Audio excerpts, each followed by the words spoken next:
introduce myself. I'm Marty Howard. Got quite an extensive history that I don't really care to go into as far as what I've done in the fly fishing industry. I've been fly tying and fly fishing for 36 some odd years, and during those years, I got to be careful what I say tonight. I actually got it. Someone had a pair, so I'm good. Okay, good. Thanks, Chris. I got to be careful what I say tonight because I brought my wife along, and my wife has never interfered with my fly fishing, but she's never wanted to be involved. Also, she's floated the Green River once. I took her up to Island Park once. She hated that, and she's been to one of my presentations back in the 80s when I did a Christmas social for the Stonefly Society.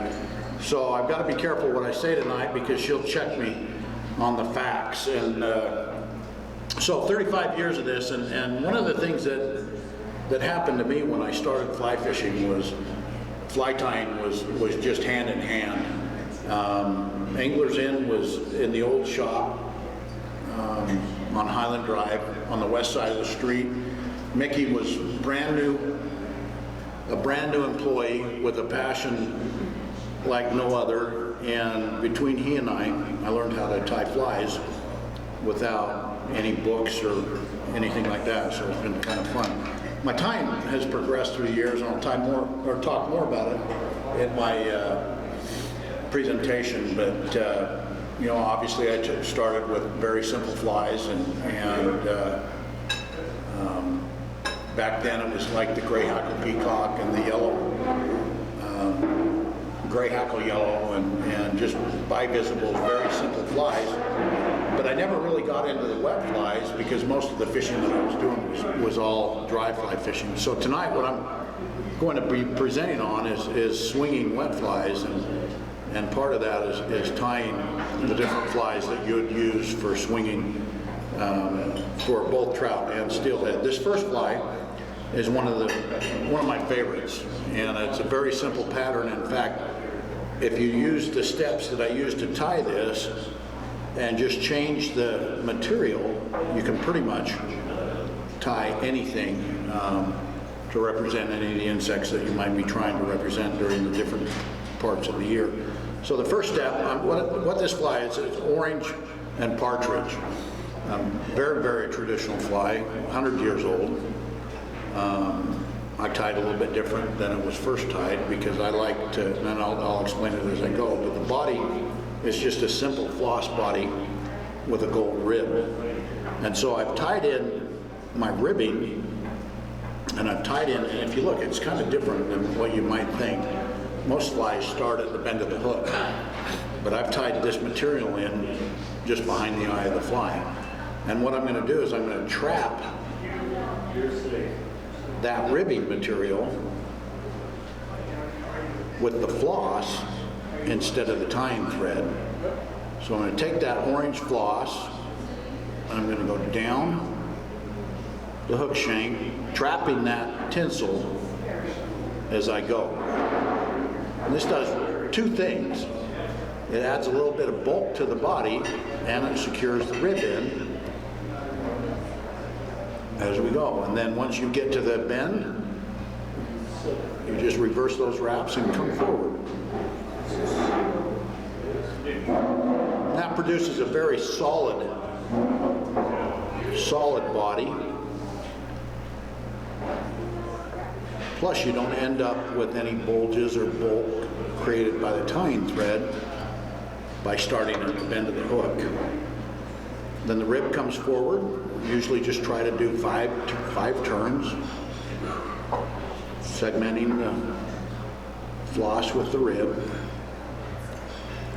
And I don't count, I just bring it forward. And it's not a big deal if you've got 6, or not a big deal if you even got 4 turns.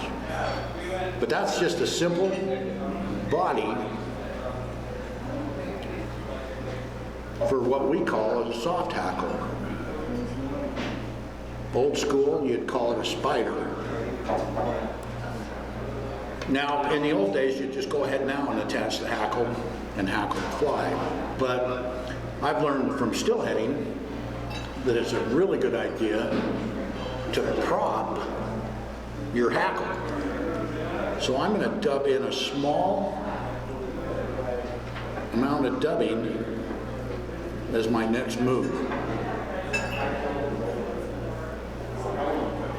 Just touch dubbing, a small amount of dubbing, and I'm going to build a ball up with this dubbing. And what this ball is going to do is now when I secure the hackle in, it will splay that hackle and keep that hackle out away from the body as this fly is swimming through the water. And the hackle for this fly comes off of Partridge. And a very nice soft hackle material. I don't know if you can see it, but what I'm doing is I'm pulling off the fluff off the stem.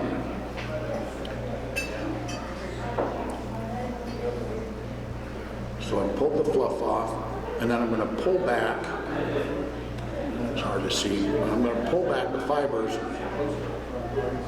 so they're all heading towards the root of this feather. And then I'm going to clip a small V and secure that notch that I just created onto the shank of the hook. Now, more than likely I'm going to pull this feather out because I'm demonstrating here, but you want to try to get that tied in as firmly as possible so you don't. And if I can pull this off without embarrassing myself, we'll get this thing hackled. So now I'm going to fold all the fibers on both sides of this stem of this feather so they're all pointing backwards.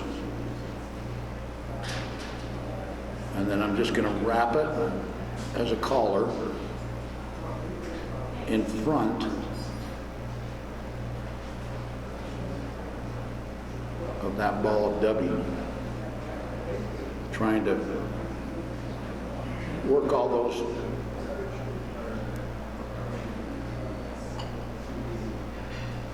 barbs off that stem so that they're facing backwards.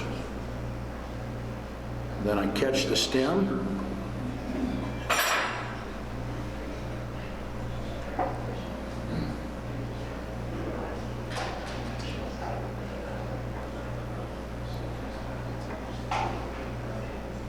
Before I clip it, I'm going to kind of pull up on that stem and make sure that it's nice and tight.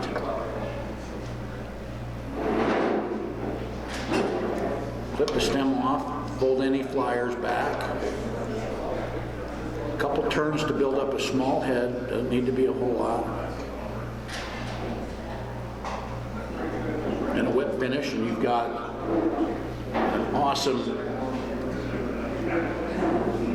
soft hackle that works very well on the Provo River midsummer. Not the Mother's Day caddis hatch, but midsummer when some of those bigger caddis start coming on. Okay. Shed a white piece of paper or something.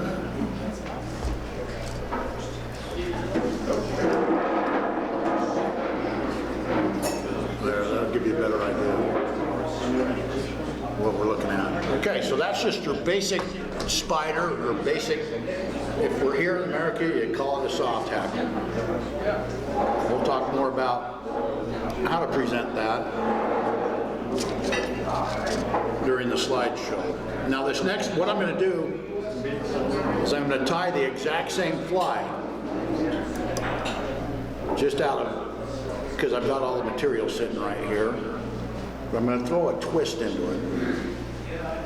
A lot of the times when I'm swinging flies with a dry line. And I want my team to get down a little bit.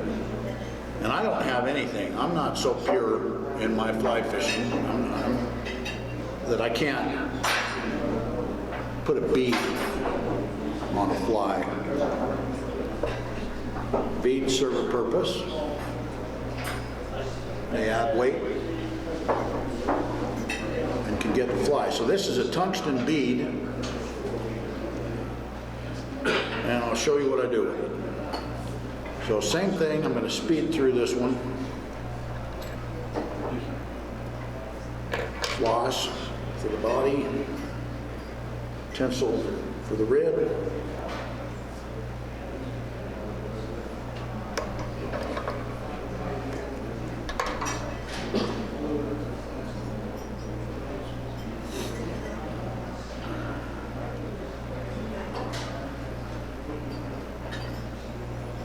And I could change it up and do green, but we're demo and tying here, we're not.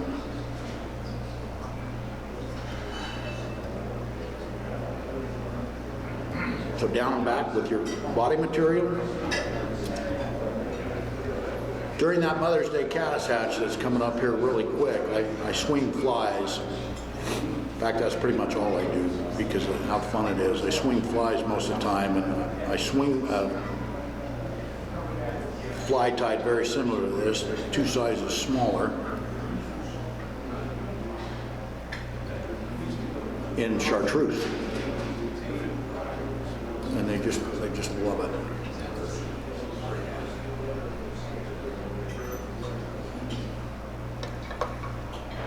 We got our body.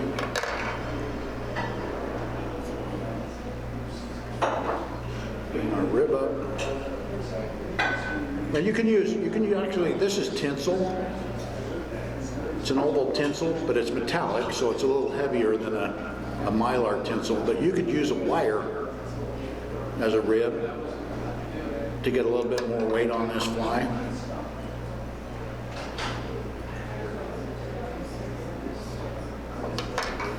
And then, so now I've got my body.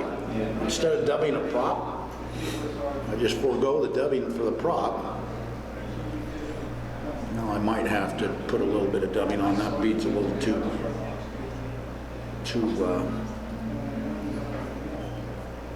thick, or the inside diameter of that is just a little too much, so to get that from sliding too far back.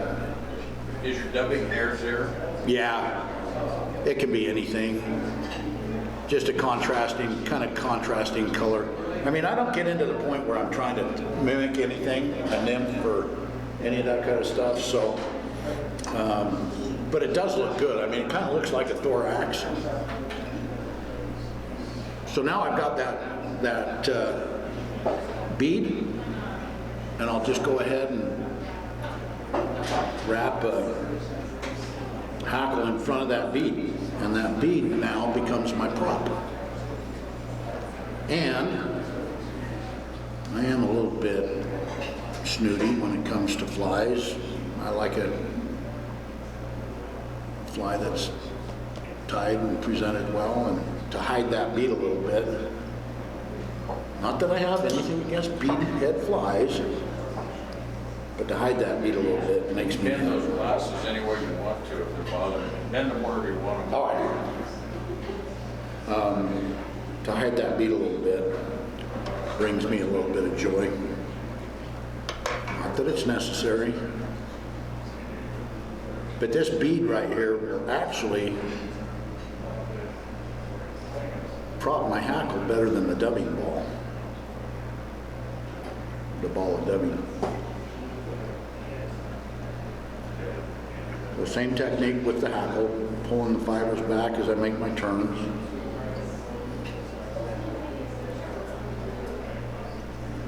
Catch the stem.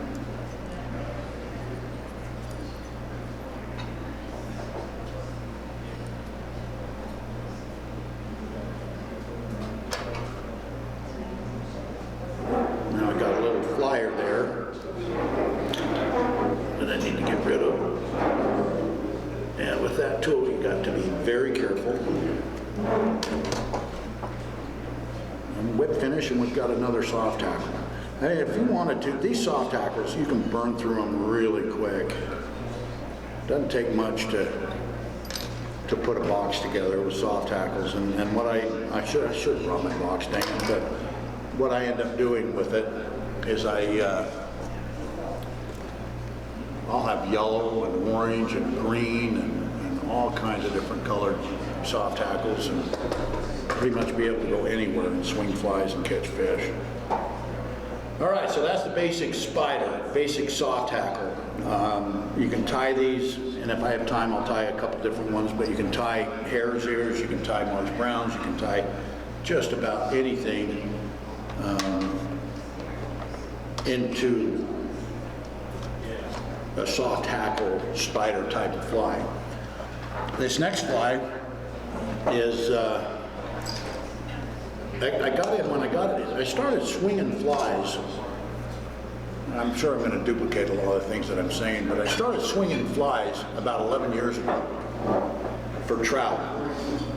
And one of the reasons was because I bought a two-handed rod for a 5-weight, a trout two-handed rod. And part of this whole thing was I've got a buddy that lives in Ireland, and he'd given me some old Irish wet flies, and that was some of the first flies that I ever swung, and they absolutely rock. You see, I'm bending the barb down on the hook with my vise, and I do that on every hook that I tie on. The barb is gone before I even tie the fly. This fly has a couple extra moves, and it calls for a tag.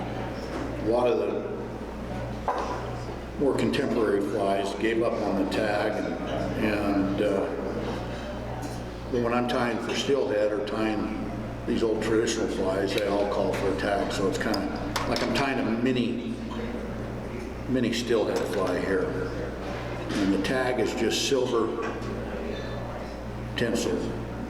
So I've secured the flat silver tinsel.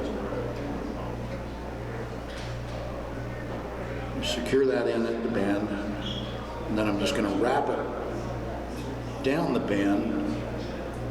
And if you watch my moves, a lot of the things that I do when I'm tying, I go down and back with the material. So instead of tying that flat tinsel in all the way down at the bend and coming forward, I've taken it down and back. The tail is golden pheasant tippet.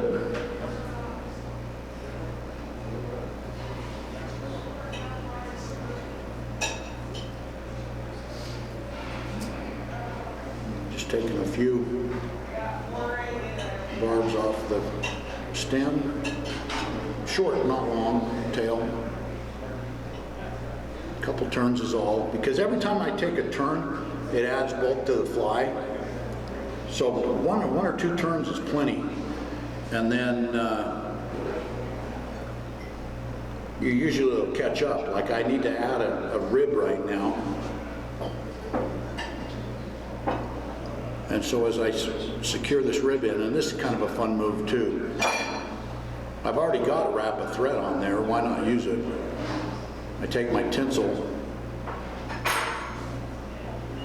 and turn it around the hook shank underneath the thread, and then it's there, it's connected. A couple turns and I'm done. Now the body on this is sealed. You don't have to use seal, but traditionally it's done. And seal is a bear to tie with. It's just really spiky and thick, and when you dub it, it's not a bad idea to use some wax. I don't, I just force it on there. So I just touched up some seal on there. And then now I'm going to use that seal to trap that other material, the rib and the tag ends of the tail.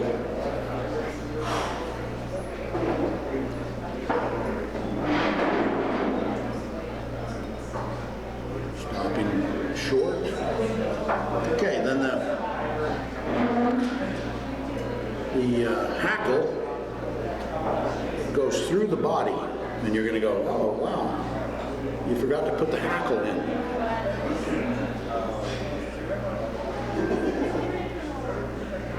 said, no, I didn't forget to put the hackle in. This is how they did it. They prepared the hackle, tied in like you were just going to tie a collar on this thing, and then you turn a collar. Whoops. The stem's kind of brittle. You turn a collar, and then you palmer the hackle back to the bend of the hook.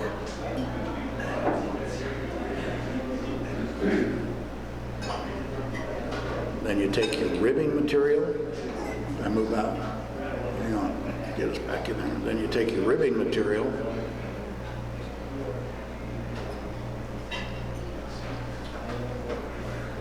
And you tie your hackle down with your rib. Don't ask me why. I can't explain that. I've spent a little bit of time over in the UK, and I can understand why they might think that's the better way of doing it, but they pretty much do everything backwards over there. Well, I hope I didn't offend somebody. I love it over there. But that's how they hackled these small wet flies.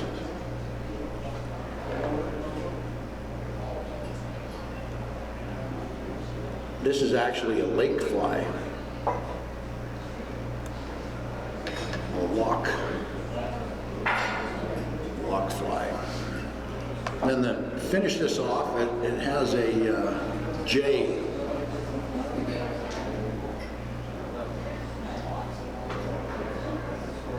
Take a J feather, and it's really cool. I should show you this. There, you can see it. So it's English J.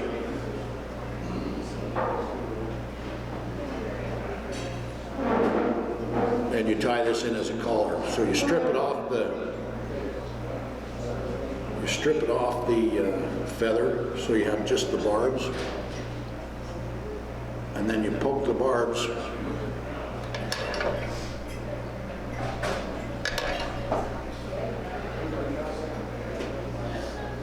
right in front, so they circle the whole shank of the hook. Then a couple turns.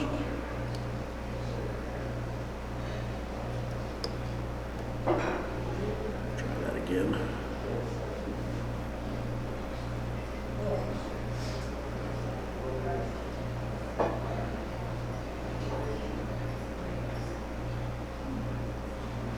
Couple turns, trim up a little bit of the excess.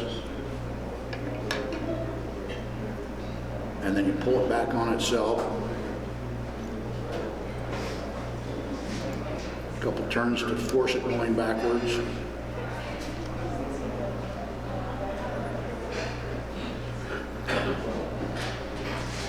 And a whip finish, and that fly's done. Now,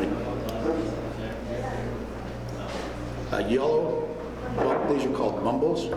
A yellow bumble on the South Fork, they can't, those cutthroat up there just can't refuse it.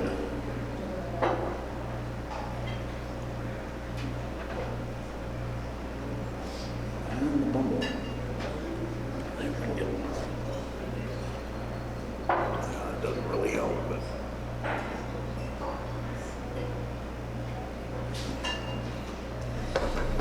Okay, so there's three.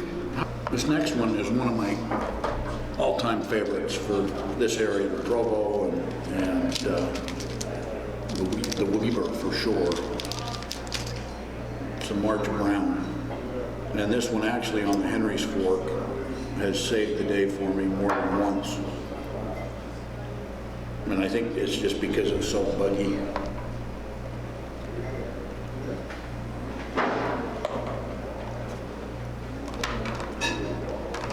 If you want to get into this, soft hackle, wet fly stuff, the first thing that you need to do is find you a really good partridge skin.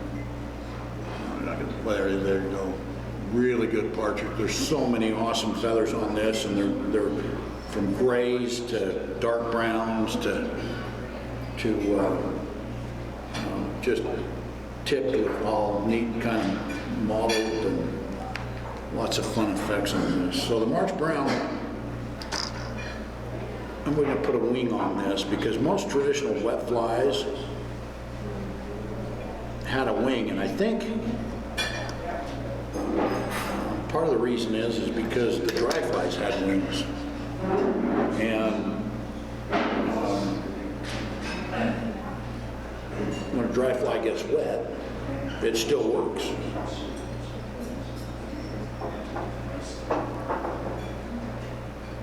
So this fly has just a simple partridge tail.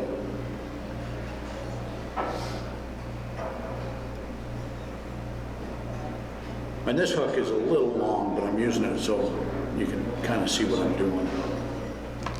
And then a gold rib.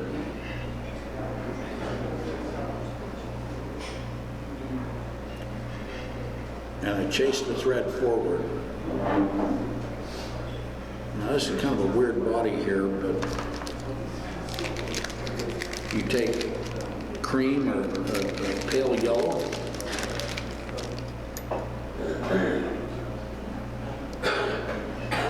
and dub the hook, or dub the shank with pale yellow. But as you can see, I'm at the eye of the fly. So I'm going to take this back, this body, I'm going to take it back to the bend.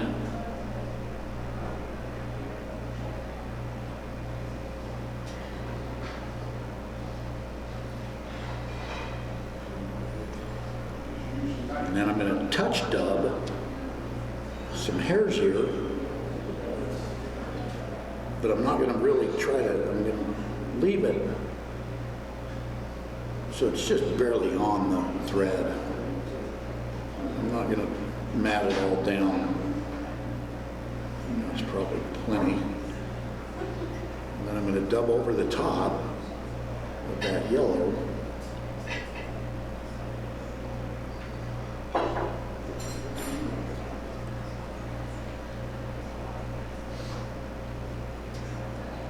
With the hairs here. And when this gets wet,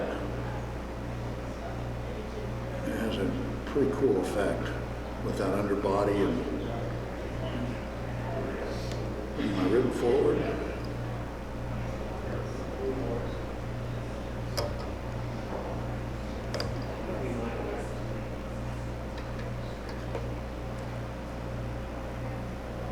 There's stuff going all over the place here.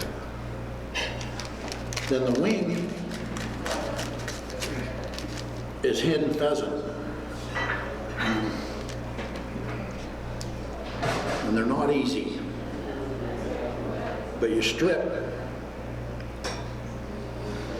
a slip off one side. So I've got, it's hard to see, but I've got a strip off one side and then a strip off the other side, the same thickness. So two strips of wing material. And if you want to cheat a little bit, I don't find too much fault in this. To treat this wing with just a really light coating of Dave's Flex cement will help it hold together a little bit better.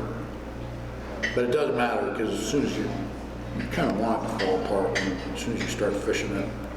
So there's from the right side of the feather, here's from the left side, and I'm going to mate them back to back.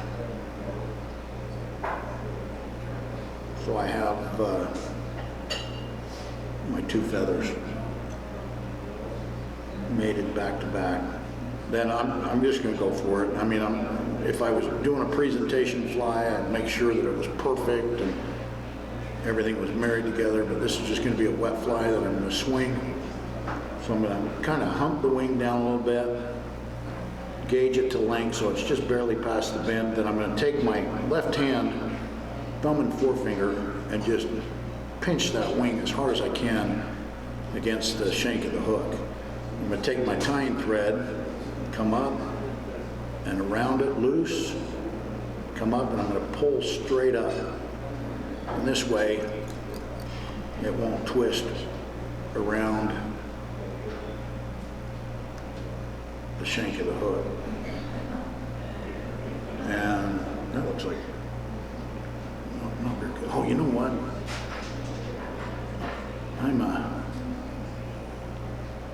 This side, everything on this side of the fly is perfect. Everything that you're seeing, I don't care about because I can't see it. So it ends up being a little less on the presentation side. Let me see if I can do that a little bit better.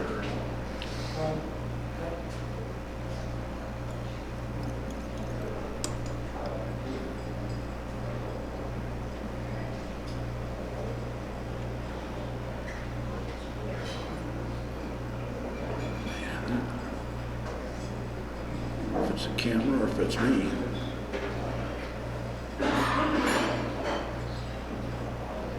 But we're going to just go with it no matter what it looks like this time.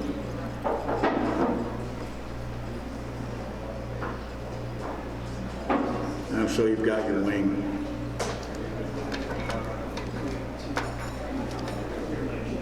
And then just a partridge hackle.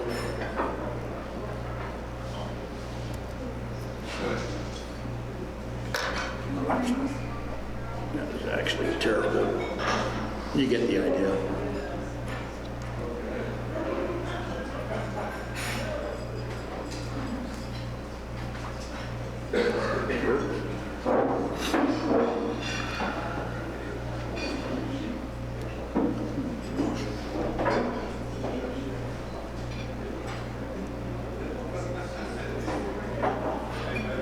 So the wet fly, it's a pretty personal thing when it comes to wet flies. I mean, I love the lead wing coachmans and just all the old, really kind of fancy, what I consider fancy, even married rings like the red and white Parmachine belly.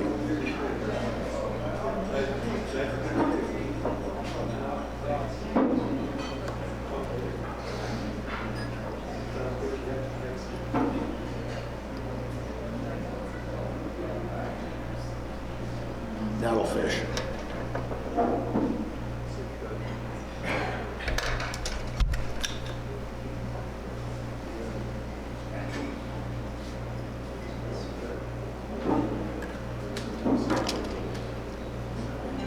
Oh yeah, that'll fish.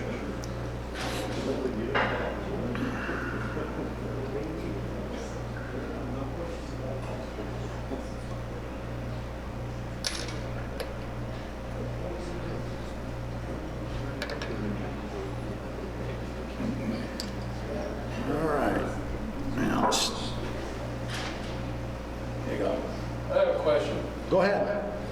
Do I need to come down a little bit? No, you're perfect. All right. Go ahead. With soft hackles, can you over hackle a fly? A little bit louder. When you're tying a soft hackle, can you over hackle a fly? You know, you can. It'll float. You know, it just depends on if you're using a sink. You know, if you're using a sink tip, you'll get it to sink. But Okay, yeah. so if you use too much, it'll float. I'm sorry? If you use too much, it'll float. Yeah. Okay. Gotcha. Yeah. I mean, you look at a dry fly, it's got a whole bunch of alcohol. Yeah, my wife's laughing at me right now. She's been begging me to go get a hearing aid for how long? Just a while. Just a while? Okay, I heard that. I keep telling her it's selective hearing, not that I can't hear, but you know, I can't hear. All right, so we've tied a pretty good sample of stuff that I use for trout. Now I'm going to tie with the remaining amount of time that we've got just one basic steelhead fly. I got some pretty good shots of steelhead flies in my presentation, so you kind of get an idea from there exactly what I use. But the thing that was really fun about my steelheading is the fly is as important as any part of the trip. And because I live in Utah, I've got plenty of time in between trips to tie flies, and so it's been for 30-something years one of the things that kind of keeps me going. It's a very, very simple pattern. I call it a half and half. The problem that most people in Utah have when it comes to steelhead flies is finding material. Not too many of the shops stock material for steelhead flies, but this one, this one's pretty simple. So the hook is an Alec Jackson hook, and you can tie this fly any size from 7 to 3/0. And I do the same thing. I start the thread just behind the eye of the fly, secure in my tinsel. No tag on this fly, no tail on this fly. It's a really simple fly here.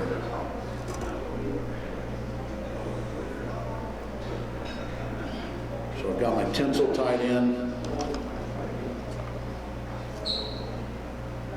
and I take floss, and I am a snob. I'm not a snob on the river, but I am at the bench. And this is Japanese silk. You don't have to use Japanese silk. You can use nylon or rayon or any kind of floss, but I enjoy using the Japanese stuff because it was what the traditional flies were tied with. And I'm going to trap that tinsel with this silk floss going down to the bend.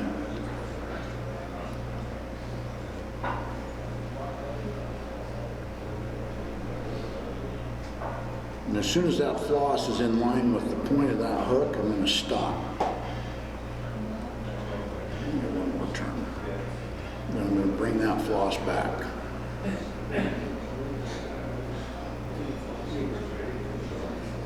If you've ever worked with floss, and you'll find with steelhead flies,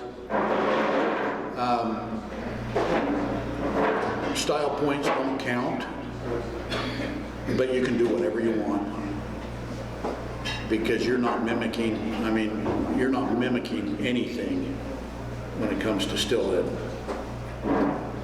And that's probably why I fell in love with it. So I've taken that floss and I've tied a knot in the tag end of it. Just screw the mic up.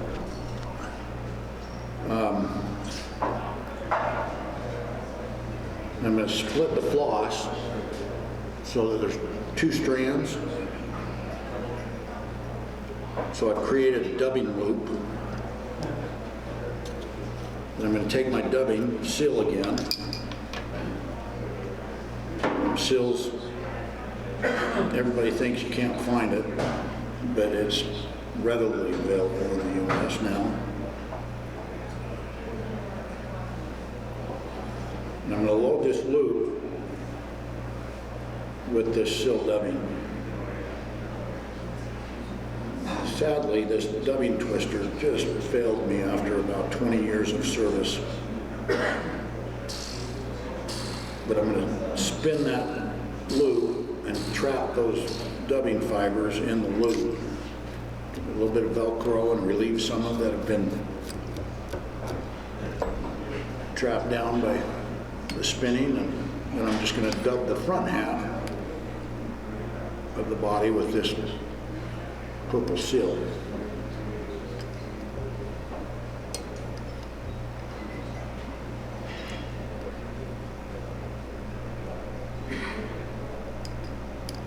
And you could use the tying thread to build your loop. It doesn't have to be the floss. But because I use the floss, I get I get an underbody of pink. Okay. My Velcro.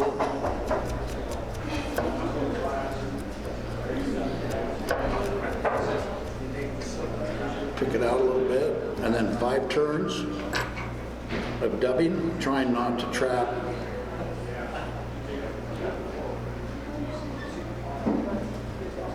what I've just built there with the dubbing.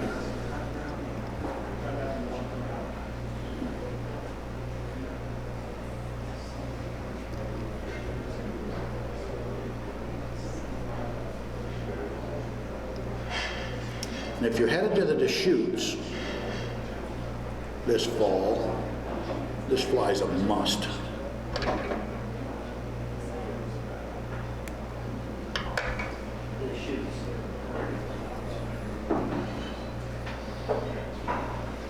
Okay, now I do a little cheat move where I've secured that tinsel down in. It leaves kind of a bulge right there.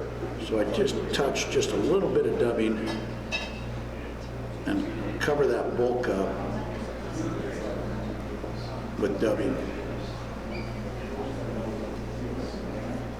And we take our hackle, and the hackle for this, I just love using all different kinds of hackle, but the hackle for this is widgeon flank feather.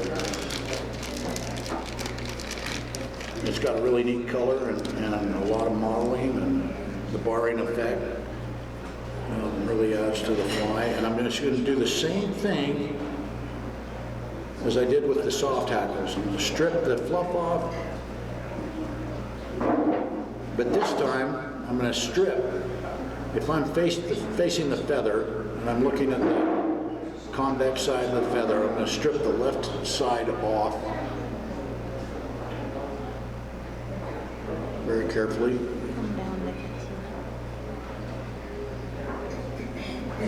I'm only going to use half the feather, going back to the tying too much.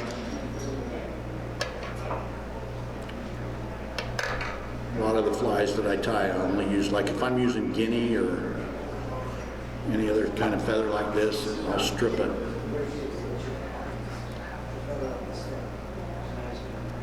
And turn it as a collar, just like we did on the small flies. Working those barbels backwards. Trap the stem.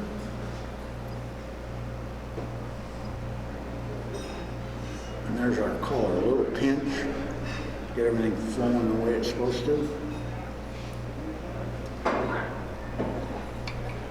And then we just put a wing on top of this, and here again, I'm showing my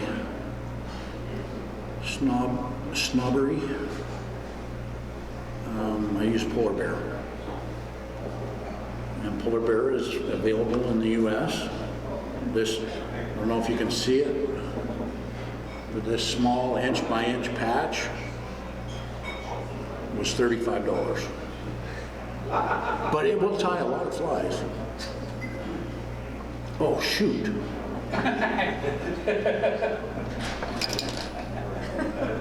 No, Amy gave it to me, so I didn't pay for it. I got some friends up on the Deschutes River that run the fly shop up there, Deschutes Angler, Amy and John Hazel. And last year they bought a whole rug, a whole polar bear rug. And so if you're looking for polar bear, that's where you find it. So I've clipped a clump off, and it's all ratty, and I'm going to stack it. And put the tip ends in the stacker.